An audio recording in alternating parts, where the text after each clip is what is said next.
گەورەی لەوایە، ئیسلامی تەواو لەوایە ئینسان خەڵکێک عەفووکا کە غەڵەتی کردووە. کی ئەندازەی پێغەمبەر عەزیم و گەورەیە؟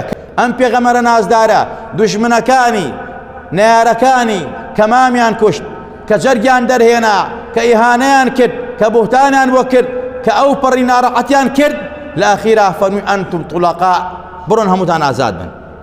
هیچ کەسێک لە ئێمە ئەمەی بەرامبەر نەکراوە، هیچ کەسێک بەرامبەری نەکراوە. کەواتە کاتێک تۆ موسڵمانیتەوە و جایزەی کوبرا وەرەگری، ئەو دڵتە پاکەیتەوە، بە قورئان نەجاتان نابێ.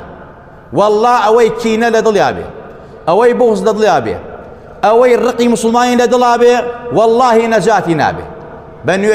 بە نوێژی زۆر نییە، بە ڕۆژی زۆر نییە، کۆرە بە لەیلەتول قەدر نییە، بە سەد ختمی قورئان نییە.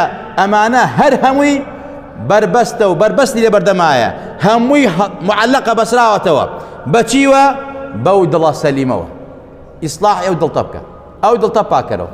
بۆیە ئەهلی تەسەووف و عیرفان هەمیشە دڵیانە سەر ئیشانە سەر ئەوە کردووە پاکیان کردێتەوە. ئەوە پاک نەبێ هیچی لێوە ناگیرێت. ئیتر بەتەمای چیت؟ ئیسلام ئیش لەسەر ئەخلاقەکە. بەڕاستی ئەو دڵەی شەیعاز بە هەموو جەوارح و ئەندامەکانی ئینسانەدا. بۆیە پێغەمبەر فەرمووی ئەگەر ئەوە چاک بێ هەموو ئەندامەکان چاکە، ئەگەر ئەوە خراپ بێ هەر هەمووی خراپە بێ. بۆیە ئەوە چاکە. ڕەمەزان بۆ ئەوەیە تۆ ئەوە چاکەی، چونکە لە ئاخیری ئایدی سەوما خوا من لەعەلەکم تەتەقون، ڕجا بگەن بە پلەی تەقوا.